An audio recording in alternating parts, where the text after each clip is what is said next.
Welcome to my third lecture of electromagnetic waves.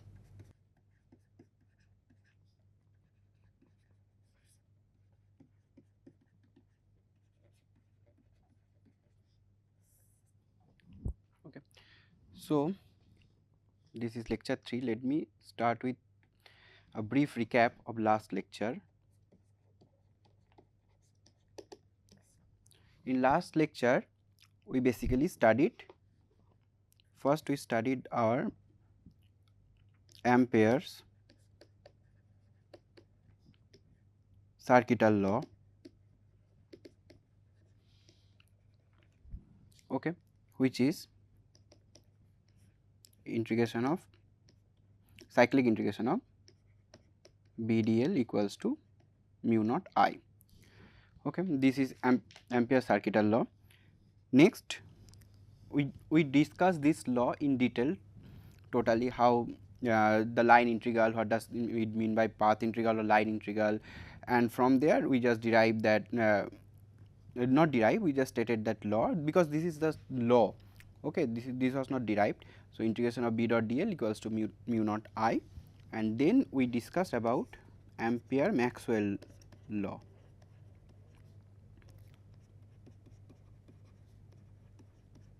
Ampere Maxwell law, which is more general form of the Ampere's law, mu naught I, this is correct, but we have to add another term mu naught epsilon naught and d phi e dt, where the phi, this is the phi, phi is the electric flux.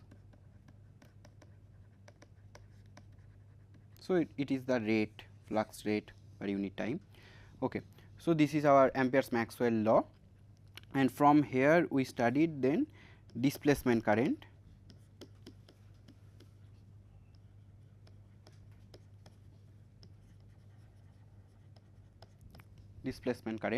which is ID displacement current. This is actually called the mu naught ID.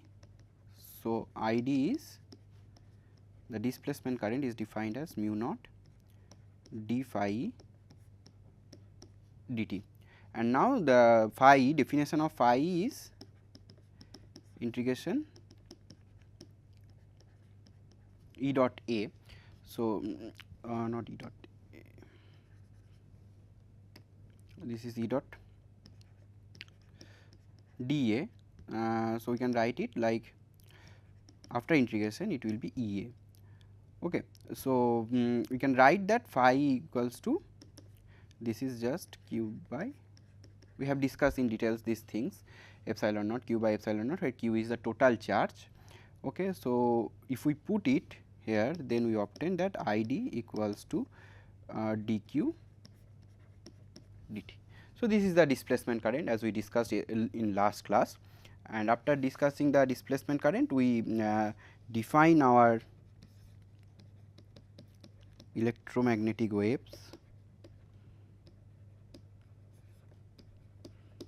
What was the definition of electromagnetic waves? We stated that, okay, and at last we discussed the Maxwell equations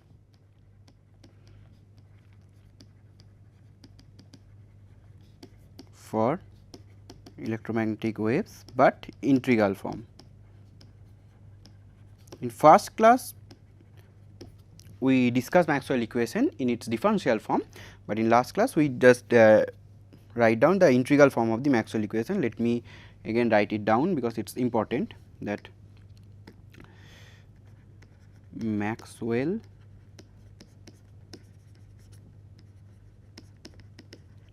equations. Okay, Maxwell equation integral form.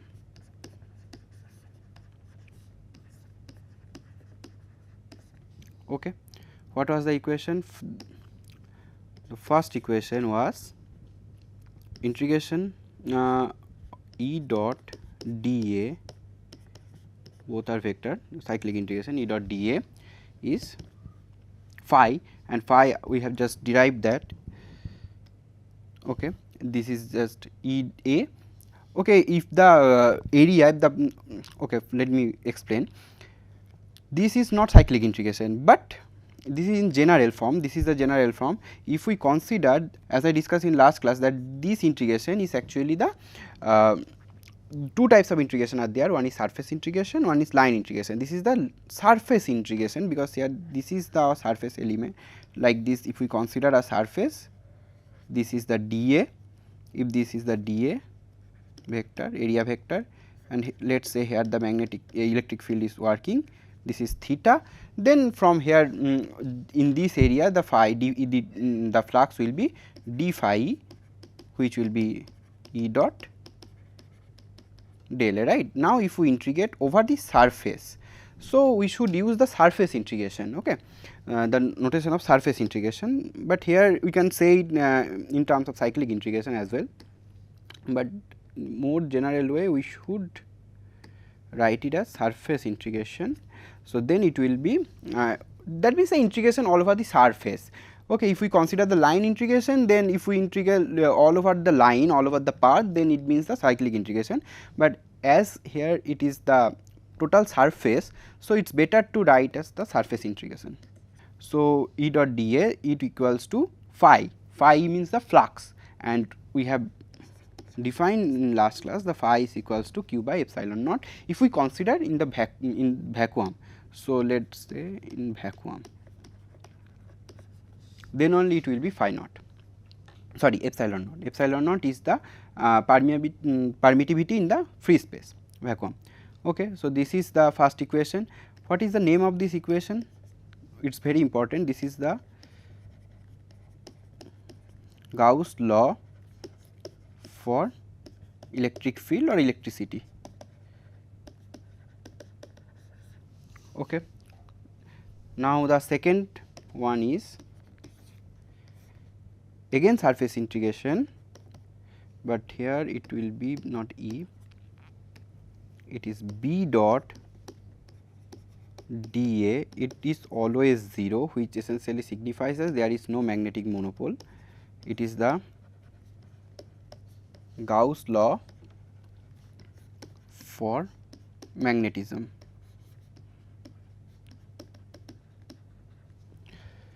Okay. Next is, these are two surface integration, and now if we discuss the line integration of the same, then it will be dl, and as it is line integration we can use the cyclic integration form. So, E dot dl, this is the line integral of the electric field. So, it will be minus d phi b dt. This is the Faraday's law. This is the Faraday's law. Okay. And the last one is the fourth one, cyclic integration of B dot dl is equals to mu naught I plus mu naught epsilon naught d phi dt. Okay. So, this is the Ampere-Maxwell's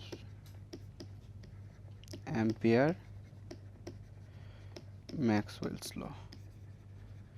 So, these four are the Maxwell's equation in integral form we are considering in the vacuum. So, again we have discussed the physical meaning, physical interpretation of these four laws. Let me again state that. If we consider the first one, this means that there is a electric monopole, let us say, that means a point charge is there. Then the if there is a point charge, let me draw, let us say if there is a point charge, like here there is a point charge, if we consider there is a field around that point charge. So, if we consider the total flux around that point charge, that will be q by epsilon naught.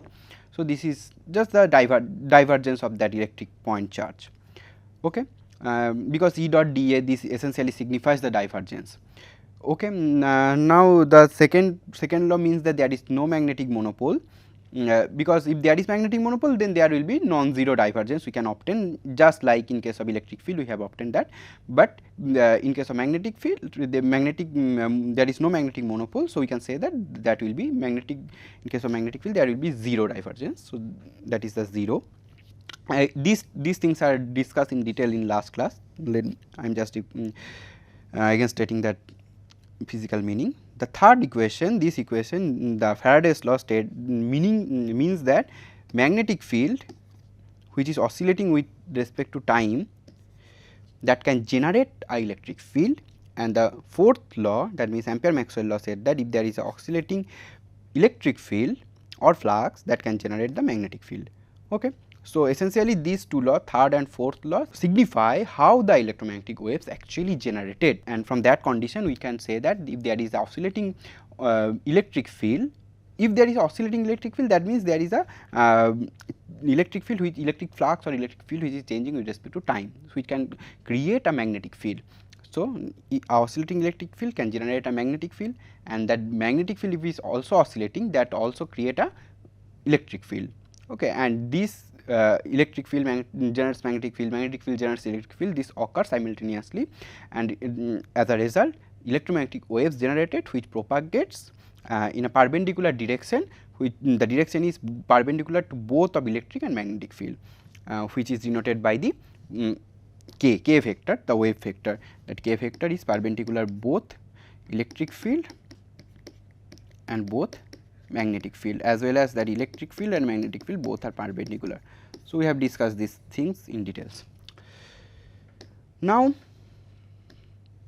in this class, first we will discuss some problem, then we will go to our next topic. Okay, let me find out some problem. So, let us say first problem, some problems.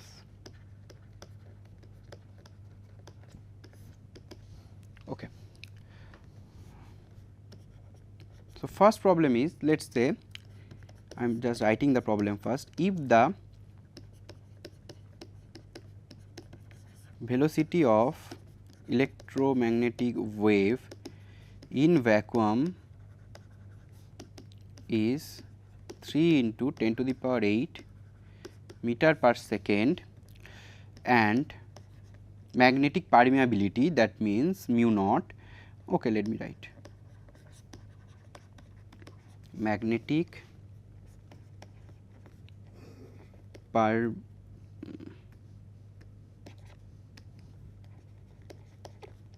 permeability of vacuum is 4 pi into 10 to the power 7 Newton Coulomb to the power minus 2 second square.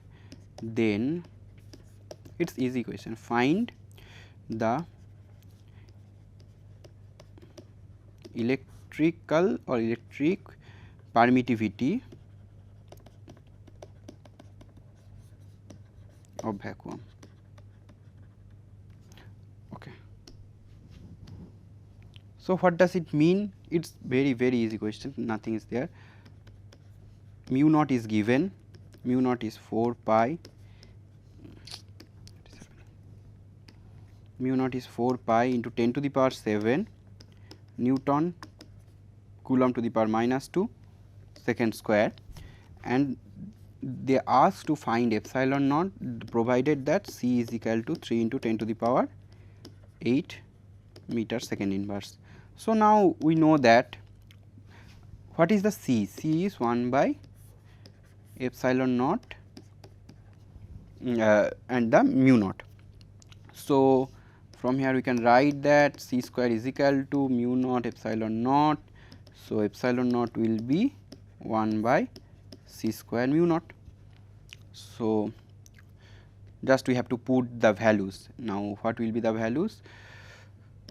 1 by C square is 9 into, if we square the this value, 9 into 10 to the power 16, unit is meter second inverse, and mu naught is 4 pi 10 to the power 7, and what is the unit? Newton Coulomb to the power minus 2 second square.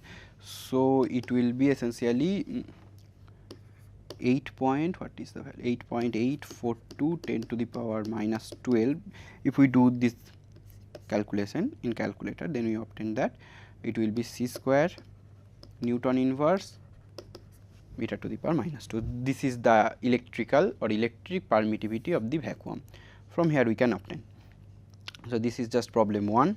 So, this was very easy question. Let me discuss some difficult question from NCERT books. In NCERT books there are some problem, right? So, let me discuss that. Okay. The problem 2. Let me first state the problem. A plane electromagnetic wave of frequency is given, frequency 25 megahertz travels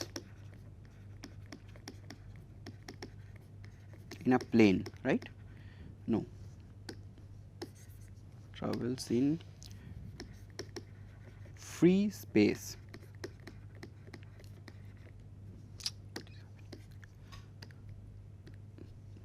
Free space along the x direction. Okay.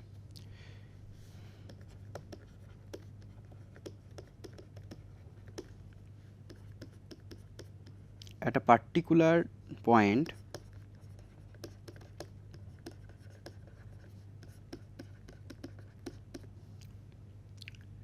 okay, in space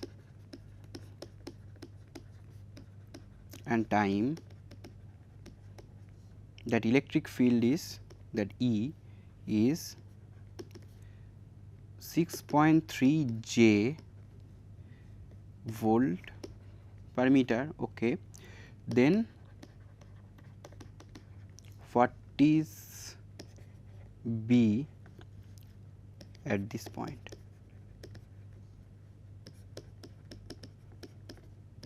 Okay.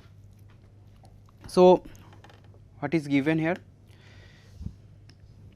E is given, right? E means the electric field.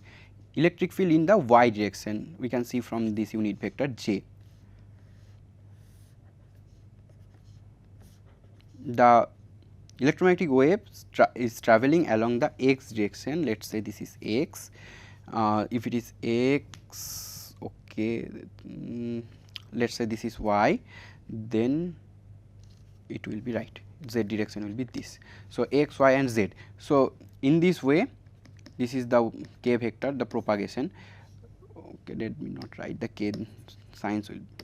Okay, this is the direction of propagation.